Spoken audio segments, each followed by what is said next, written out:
मीरपुर ख़ास जी ज़ाली फातिमा बलोच 15 सालनि जी उमिरि में हुई तो हुन पीपुल्स पार्टी ज्वाइन कई। हुन सोबतूं सठियूं बर्दाश्त कयो। पीपुल्स पार्टीअ में रही करे हुन ते काफ़ी तकलीफ़ूं आयूं। मुशरफ दौर में जेल वई, ज़ियाई दौर में जेल वई ऐं उन खां अलावा हुन ते कई पुतला साण मुख़्तलिफ़ तहरीकुनि में जिदोजहद करण ते हुनखे जेल मोकिलियो वियो। पर अफ़सोस जी ॻाल्हि इहा आहे त आसिफ अली ज़रदारी जे फर्ज़ंद बिलावल भुट्टो ज़रदारी सां हुनखे मीरपुर ख़ास में न सिर्फ़ मुलाक़ात करण न ॾिनी वई बल्कि उनखे मीर मुनवर टालपुर जे बंगले ताईं ॿाहिरि धिकियो वियो। जॾहिं उन वीडियो मुख़्तलिफ़ चैनल्स ते हलरायो ऐं पंहिंजी वार्ता ॿुधाई ऐं फातिमा बलोच चयो त आउं वर्कर आहियां उन दौर जी जंहिं दौर में मोहतरमा बेनज़ीर भुट्टो शहीद हूंदी, उन दौर जी वर्कर आहियां जंहिं दौर में ज़ुल्फ़िकार अली भुट्टो शहीद हूंदो।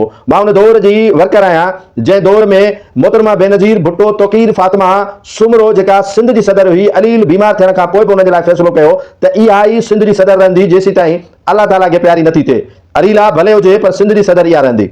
मां उन दौर जी वर्कर आहियां जंहिं दौर में एमआरडी तहरीक हली।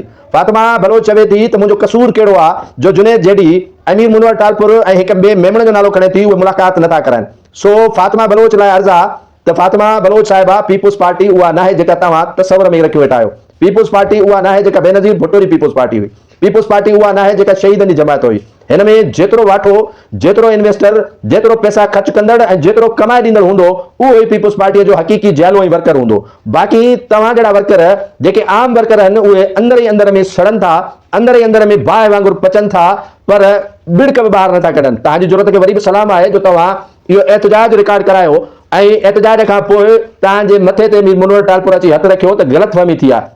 जॾहिं आइनू इन्हनि खे ॾेखारियो वेंदो आहे त पोइ चालाकी ऐं मकारीअ सां चवंदा आहिनि त ग़लतफ़हमी थी आहे ऐं आईंदा ग़लतफ़हमी न थींदी ऐं उन वर्कर खे ही नज़र में रखंदा आहिनि जेको वर्कर उन्हनि जे ख़िलाफ़ अहिड़े न त मीडिया ते या अहिड़े मैदान ते या अहिड़े जेको आहे सो माहौल में हुननि जे ख़िलाफ़ माहौल क्रिएट कंदो आहे त उन्हनि जे ख़िलाफ़ हू ज़ाहिरी तौर ते हिकिड़ो मुनाफ़िकानू जेको लिबादो ओढ़ियल हूंदो आहे उहो रखंदा पर अंदर ई अंदर में उन वर्कर सां दुश्मनी कोन छॾींदा। सो फातिमा बलोच तव्हां जंहिं ज़रूरत जो मुज़ाहिरो कयो आहे उहो तव्हांखे उनजो सिलो अर्श वारो ॾींदो, फ़र्श ते तव्हांखे सिलो कोन मिलंदो। तव्हांजे ख़िलाफ़ जेके कार्रवायूं हूंदियूं उहे थींदियूं रहंदियूं ऐं बज़ाहिर तौर ते तव्हांखे हथु रखियो वेंदो त तूं असांजी बहितरीन जाली ऐं वर्कर आहीं। पर वर्कर जी अहमियत बेनज़ीर भुट्टो खे ख़बर हुई ऐं वर्कर जी अहमियत जी ख़बर शहीद ज़ुल्फ़िकार अली भुट्टो खे हुई। मौजूदा पीपुल्स पार्टीअ में वर्करनि जी अहमियत जी ख़बर क़यादत खां वठी इहे जेके लोटा पार्टियुनि में शामिल थिया आहिनि उन्हनि खे का ख़बर न आहे। लोटा मौक़े जे तलाश में आहिनि त वक़्तु फिरे त वरी ॿी जमायत जो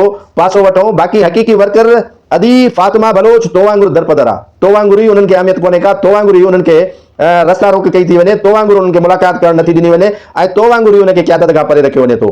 बहरहाल तुंहिंजो सॉफ्टवेयर अपडेट उन्हनि कयो ऐं तो वरी मैदान ते अची पंहिंजी क़यादत जे लाइ नेक शुगुन चया उहो सिर्फ़ु आर्ज़ी अथई। बाक़ी जेका हिननि खे अंदर में तो लाइ बाहि हूंदी उहा ॿरंदी रहंदी। हिकु अर्श वारो ॼाणे थो ऐं ॿियो फर्श ते मौजूदु उहे लोटा ॼाणनि था।